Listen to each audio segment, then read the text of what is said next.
अस्सलाम वालेकुम दोस्तों, सत श्री अकाल, आदाब। एक बिहार में एक नया योजना शुरू हुआ जो हर पंचायत में विवाह भवन बनवाने की प्रक्रिया शुरू हुआ और इसमें टोटल खर्च 40 अरब 26 करोड़ 50 लाख रुपए की खर्च है। और इस बिहार सरकार ने उस चीज को डोनेट करने का भी फैसला किया है, यानी ये पैसा जो है बिहार के इन्वेस्ट किया जा रहा है। मैं एक बात पूछना चाहता हूँ बिहार सरकार से, क्या बिहार में जो गरीबों की शादी होती थी, क्या उनके घर या दरवाजे नहीं है? अगर नहीं है किसी गरीब के पास तो जिम्मेदार आप है, क्योंकि बिहार में हमें विवाह भवन की जरूरत कोई नहीं है।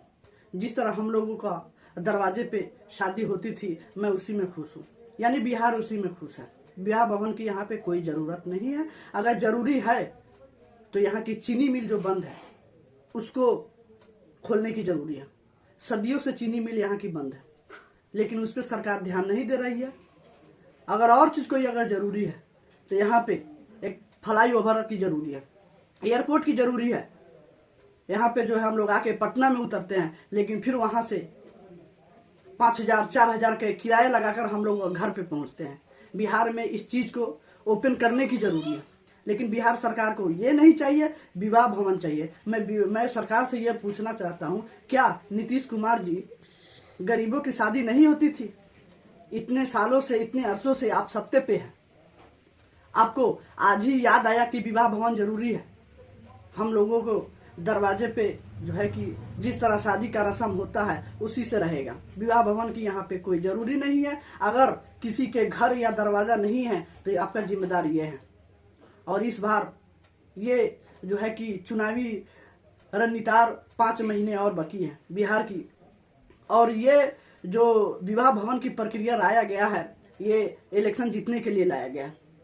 लेकिन इस बार वोट जो करना है, पलायन रोकने के लिए करना है, बिहार के रोजगार के लिए करना है। बिहार में रोजगार चाहिए, हमको विवाह भवन की कोई जरूरी नहीं है। पलायन रुकना चाहिए। आज हमारे भाई बाप चाचा पितिया जो दूसरे कंट्री में जाकर, दूसरे शहरों में जाकर, Maharashtra, Mumbai, Dubai, Saudi Arabia, यहाँ पर जाकर जो है अपना मेहनत का पसीना बहाते हैं, अपने लगन से काम करते हैं, अपने परिवार से दूर रहकर ये अपने परिवार को चलाने के लिए इतनी मेहनत मुकस्सद करते हैं, और मात्र 10,000 से 15,000 रुपये उनको मिलती है। इस बिहार में पलायन रोकने की जरूरी है। पलायन रुकेगा तो बिहार बढ़ेगा। जो बिहार सरकार लोन जो नौजवानों को ना देकर महाराष्ट्र के युवाओं को देते हैं, वहां के जो है कि डेवलपमेंट को और डेवलप करते हैं, लेकिन बिहार को गरीब रहते हुए इसको और गरीब बनाने का प्रक्रिया जो है नेताओं ने किया है। तो आप लोगों से अनुरोध है कि इस बार वोट करने से पहले अपने भाई को देखे, अपने बाप को देखे, अपने चाचा को देखे, इस बार उस चीज को वोट दें।